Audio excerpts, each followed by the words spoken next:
Et dans le traité de Versailles, on consacre que l'humanité doit être gouvernée. Dans la gouvernance de l'humanité, on doit considérer des relations justes et équitables. Et on créa l'OIT, l'Organisation internationale du travail, pour lui confier la mission de réguler les relations professionnelles, pour en faire des relations professionnelles justes et équitables. Et la charge de l'OIT, c'est d'édicter des normes du travail sur le plan international. C'est la seule organisation des Nations Unies tripartite, travailleurs, employeurs et l'État. On se réunit chaque année à Genève pour revisiter les normes internationales du travail et les évaluer. De ce point de vue, nous pensons également que le mouvement syndical est à la base de l'OIT. Bien avant, à l'aube des temps, la confrontation capital-travail était les seuls mouvements revendicatifs. Le capital revendique l'accaparement des richesses, le travail revendique la redistribution juste et équitable des richesses. Voilà les deux mouvements revendicatifs qui étaient à l'aube des temps les seuls mouvements. Je fais partie de ceux qui pensent que les idéologies politiques sont l'émanation de la confrontation capital-travail. Les idéologies politiques qui sont proches du capital sont appelées idéologies naturellement capitalistes et qui soutiennent le capital dans son combat, dans ses objectifs d'accaparement des richesses. Les idéologies proches du travail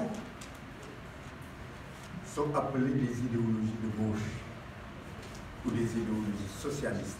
Ils soutiennent le travail dans son combat de la redistribution juste et équitable des richesses produites par le capital et le travail. Parce que sans l'un et l'autre, c'est l'un et l'autre qui produisent la richesse.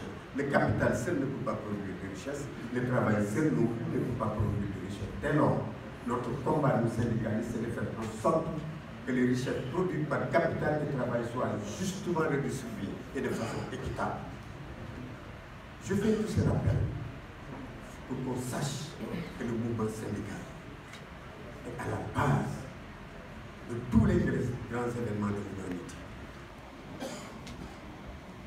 Le mouvement politique généré par le capital, par la confrontation capital-travail, revendique, se positionne en troisième mouvement revendicatif et il revendique le pouvoir politique.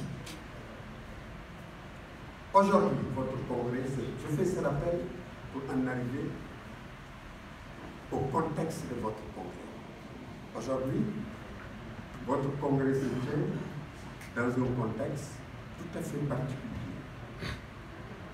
Dans un contexte de 4e révolution industrielle qui est la révolution virtuelle, qui virtualise même le travail.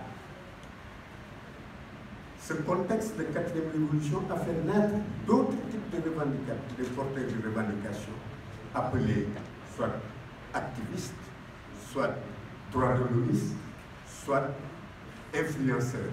Il y a de nouveaux types de porteurs de revendications qui ont pris une partie de notre mission. Les associations de consommateurs, ils revendiquent quoi? L'allègement du paiement de la ménagère, c'est une partie de notre mission. Les droits de l'hommiste, ils revendiquent quoi? Que l'humanité soit gouvernée avec des relations justes et équitables. Donc, ils revendiquent une partie de notre mission. Certains activistes, vous les voyez, les travailleurs vont les voir. Nous n'avons rien contre eux, mais nous devons d'ailleurs travailler à voir quel lien tisser avec ces nouveaux porteurs de la revendication pour aller vers de nouveaux contrats sociaux.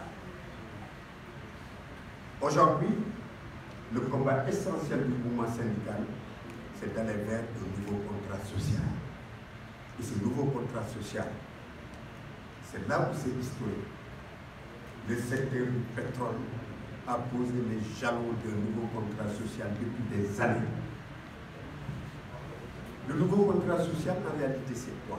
Aujourd'hui que le travail est virtualisé, aujourd'hui que la production est virtualisée, aujourd'hui que les robots font le travail à la